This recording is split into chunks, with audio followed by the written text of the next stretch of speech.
Everyone, welcome to solves classes. तो मैं सारे वीडियो लेक्चर्स में मैं आप सबके साथ एंट्रेंस एग्जामिनेशन की बात कर रही हूँ। 3 महीने में प्रिपरेशन कैसा करना है, क्या पढ़ना है, सजेशंस क्या होने चाहिए, यही सब मैं आप सबके साथ डिस्कस कर रही हूँ। तो आज के इस वीडियो में मैं जो डिस्कशन का टॉपिक है वो है GIPE institute, Gokhale institute of political economics.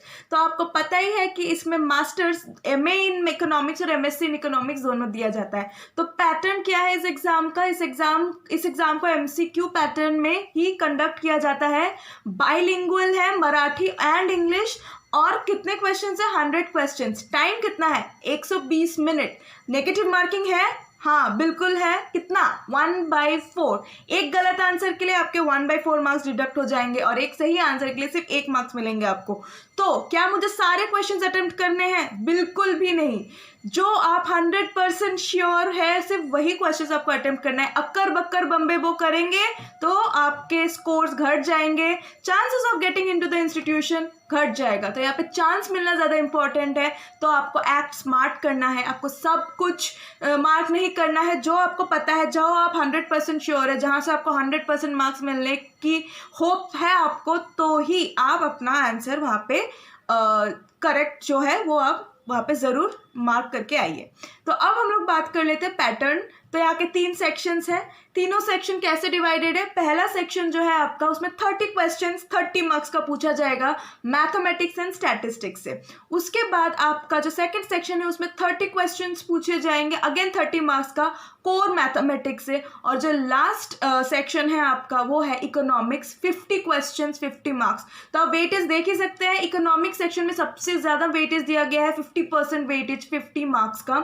बाकी जो आपका वेटेज दिया गया है वो डिवाइड कर दिया गया है आपका between the first group and the second group. तो फर्स्ट ग्रुप में जो कि हमारा स्टैटिस्टिक्स एंड मैथ्स पार्ट है उसमें से आपको 30 क्वेश्चंस दिया जाएगा, कोर मैथमेटिक्स से आपको 20 क्वेश्चंस दिया जाएगा और 50 क्वेश्चंस आपको इकोनॉमिक्स से दिया जाएगा। तो जो हमारा पूरा टेन्योर बनता है, सबसे पहले इकोनॉमिक्स का वेटेज है, मैथ्स एंड स्टैट का फिर नेक्स्ट स्टेज है और लास्ट में है जो है हमारा कोर मैथ्स का वेटेज है। तो अगर मैं मैथ्स एंड स्टैट की बात करूँ तो कौन से एरिया को ज़्यादा फोकस देना पड़ेगा? तो those area are central tendency, mean median mode, उसके प्रॉपर्टीज, उस GM HM कौन सा बेटर है, इसके शॉर्ट क्वेश्चंस, कॉन्सेप्चुअल क्वेश्चंस। अगर आपके पास टाइम रहे तो UGC नेट में जैसे क्वेश्चंस पूछे जाते हैं इन पर्टिकुलर एरिया से, उसको भी आप ज़रूर देखिएगा, बहुत हेल्पफुल होगा। मैं ये प्रीवियस ईयर के क्वेश्चंस पैटर्न को देख के बता रही हूँ कि वहाँ पे जो क्वेश्चंस पूछे जाते हैं, अगर आपको और ज़्यादा क्वेश्चंस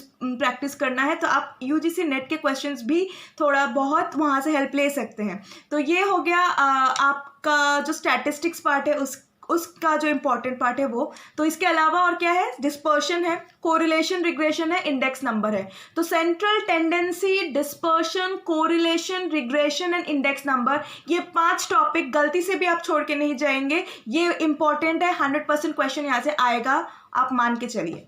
नेक्स्ट जो है हम लोग बात कर रहे हैं मैथ्स का, कोर मैथ्स का। तो इसमें आपको कैलकुलस अच्छे से करके जाना है और मैट्रिक्स अलजेब्रा अच्छे से करना है। इसी में से आपको मैट्रिक्स के रिलेटेड क्वेश्चंस आएंगे, डिटर्मिनेंट से रिलेटेड क्वेश्चंस आएंगे और कैलकुलस से डिफरेंशिएशन, इंटीग्रेशन, ऐसे रिलेटेड मैथ्स के कोर क्वेश्चंस, डायरेक्ट क्वेश्चंस आएंगे।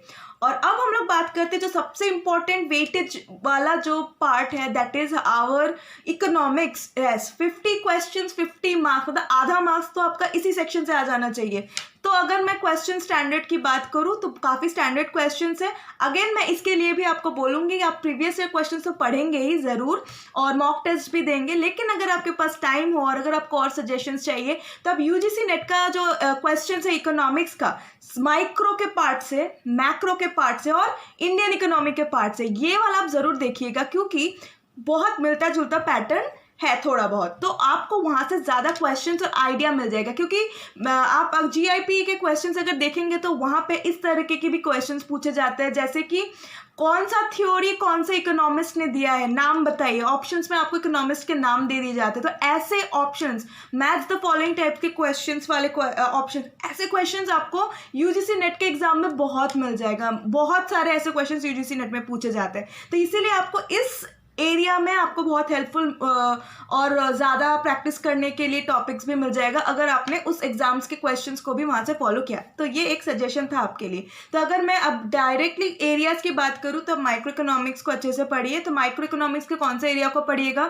डिमांड पढ़िएगा, इलास्टिसिटी बिल्कुल मत छोड़िएगा, इलास्टिसिटी 100% क्वेश्चन आएगा, आता ही है। तो elasticity 3 types of elasticity, income, own price, cross price, conceptual, demand curve का शेप क्या होता है, कब वर्टिकल होगा, कब हॉराइजेंटल होगा, कब रेक्टेंगुलर हाइपरबोला होगा, कब फ्लैटर होगा, कब स्टीपर होगा, 5 cases of what our own price elasticity. Cross price elasticity, positive होगा तो कौन सा गुड होगा, नेगेटिव होगा तो कौन सा गुड होगा, जीरो होगा तो क्या कोई टाइप ऑफ रिलेटेड गुड्स वो होगा।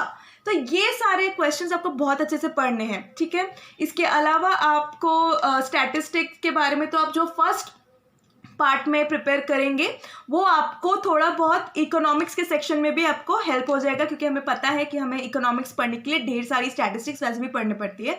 तो उसका प्रिपरेशन उस ग्रुप के लिए भी इसमें आपको हेल्प हो जाएगा। तो ये था एक ओवरऑल डिस्कशन आप सबके लिए, ताकि आपको रिविजन करने में थोड़ा हेल्प हो जाए। अब मैं आपको एक स्ट्रैटेजी बताऊंगी कि आप कैसे ये तीनों सेक्शन को प्रैक्टिस कर सकते हैं। तो मैं बोलूँगी कि आप अपने दिन को 3 टाइम में डिवाइड कर लीजिए। जैसे कि मान लीजिए मॉर्निंग का टाइम हो गया, आफ्टरनून का टाइम हो गया, नाइट का टाइम हो गया।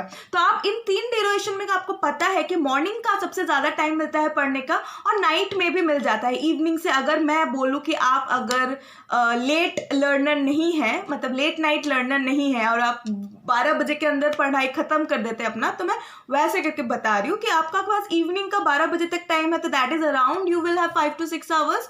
और सुबह में भी आपको उतना ही टाइम मिलेगा। दोपहर में बीच का टाइम जो होता है वो थोड़ा कम होता है, 2-3 आवर्स का। तो आप कैसे डिवाइड कर सकते हैं? सुबह उठ के सबसे पहले फ्रेश माइंड से आप वो सब्जेक्ट को लेके बैठिए जो आपको पढ़ने में मजा आएगा, जो आपका सब्जेक्ट है और बहुत ज़्यादा इंपॉर्टेंट है, क्योंकि मैक्सिमम वेटेज वही कैरी करेगा। That is the 50% of the question. I am talking about economics. सुबह उठ के आप अपना इकोनॉमिक्स का कोटा खत्म कर लीजिए, तो आप जिस सब्जेक्ट के लिए प्रिपेयर कर रहे हैं उसका टेंशन आपके दिमाग से निकल जाएगा, है ना।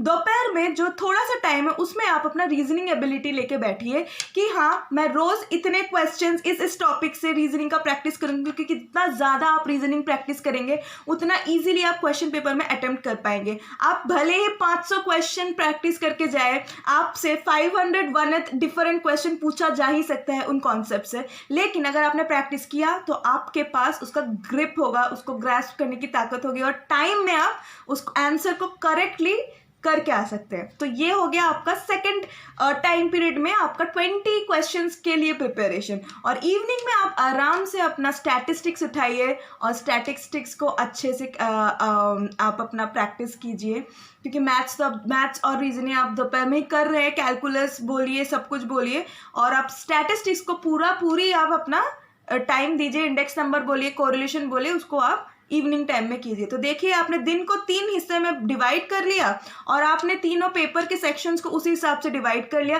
तो आपने इतने अच्छे स्ट्रैटेजी से आप पढ़ेंगे तो आपका बहुत अच्छे से प्रिपरेशन हो जाएगा।